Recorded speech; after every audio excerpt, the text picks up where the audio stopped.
मैं हूँ राणा प्रताप कुशवाहा। दोस्तों, आज मैं अंग्रेजी में पार्ट्स ऑफ स्पीच के बारे में बताने जा रहा हूँ, जो आप लोग ध्यान से समझिए और देखिए।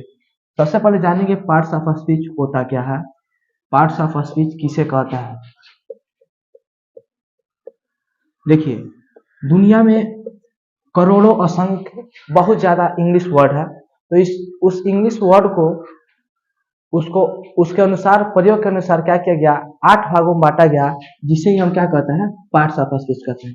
यानी कहने का मतलब ये है कि इंग्लिश में जितने ही वर्ड है उसको प्रयोग के अनुसार क्या किया गया, उसको 8 भागों में बांट दिया गया, उसी को हम बोलते हैं पार्ट्स ऑफ स्पीच। यानी इसका डिफिनीशन बोले तो होगा कि अंग्रेजी में वर्डों को उनके प्रयोग के अनुसार 8 भागों में बांटा गया है, जिसे हम पार्ट्स ऑफ स्पीच कहते हैं। ये 8 भाग कौन कौन है, तो इसमें पहला आता है नाउन। पहला कौन सा आता है, नाउन। नाउन का हिंदी होता है संज्ञा। नाउन का हिंदी क्या होता है, संज्ञा। सब जानिए अब संज्ञा क्या होता है, यानी नाउन किसे कहते हैं। तो नाउन किसे कहते हैं, तो किसी व्यक्ति, वस्तु, जंतु या स्थान के नाम को हम क्या कहते हैं, नाउन कहते हैं। यानी कोई भी व्यक्ति का नाम हो, कोई भी वस्तु का नाम हो, कोई भी जंतु का नाम हो, कोई स्थान का नाम हो, या किसी भी भाव के नाम को ही हम क्या कहते हैं, नाउन कहते हैं। यानी दुनिया में हर एक चीज क्या है, नाउन है। जिसको हम देख सकते हैं हर एक चीज क्या है, नाउन है। नाउन को भी क्या किया गया है, इसको पुराने ग्रामर के अनुसार इसको 2 भागों में बांटा गया, जिसको पहले भाग को बोलते हैं काउंटेबल नाउन। पहले भाग को क्या बोलते हैं, काउंटेबल नाउन, और दूसरे भाग को बोलते हैं अनकाउंटेबल नाउन। अनकाउंटेबल नाउन यानी काउंटेबल नाउन का हिंदी हो गया आपका गणनीय संज्ञा, गणनीय संज्ञा। और अनकाउंटेबल नाउन का हिंदी हो गया आपका अगणनीय संज्ञा, अगणनीय संज्ञा। अब काउंटेबल नाउन किसे कहते हैं समझिए।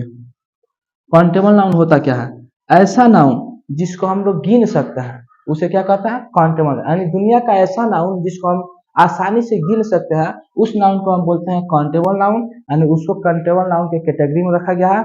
और दूसरा है अनकाउंटेबल नाउन, यानी ऐसी संज्ञा जिसको हम गिन नहीं सकते हैं, केवल उसको नापा या तौला जाता है, उसे ही हम क्या कहते हैं, अनकाउंटेबल नाउन कहते हैं। यानी उसको बोलते हैं अगणनीय संख्या। जैसे एग्जाम्पल में लेंगे तो जैसे मान लीजिए हम लिख दे राइस। राइस मतलब हो गया चावल। तो चावल क्या हो गया आपका, चावल को हम गिनते नहीं है बल्कि उसको नापते या तौलते हैं, तो किस कैटेगरी में आएगा, अनकाउंटेबल नाउन के कैटेगरी में आ जाएगा। दूसरा जैसे मान लीजिए मैन। मैन मतलब क्या होता है, आदमी। आदमी को हम क्या कर सकते हैं, गिन सकते हैं, तो किस कैटेगरी में आएगा, काउंटेबल नाउन के कैटेगरी में आएगा। यानी जिस नाउन को हम गिनेंगे वो काउंटेबल नाउन, जिसको नहीं गिन सकते उसे अनकाउंटेबल नाउन। जैसे मान लीजिए हम कह दे बॉय, तो बॉय क्या है आपका, लड़का। बॉय मतलब होता है लड़का, लड़के को हम गिन सकते हैं, तो काउंटेबल नाउन के कैटेगरी में आएगा। और मान लीजिए हम लिख दे वाटर। वाटर मतलब क्या होता है, पानी। पानी को हम नहीं गिन सकते हैं, तो किस कैटेगरी में आएगा, अनकाउंटेबल नाउन के कैटेगरी में आएगा। तो दोस्तों, ये वीडियो कैसी लगी, यदि अच्छी लगी हो तो प्लीज हमारे चैनल को लाइक कीजिए, सब्सक्राइब कीजिए, अधिक से अधिक दोस्तों के पास शेयर कीजिए।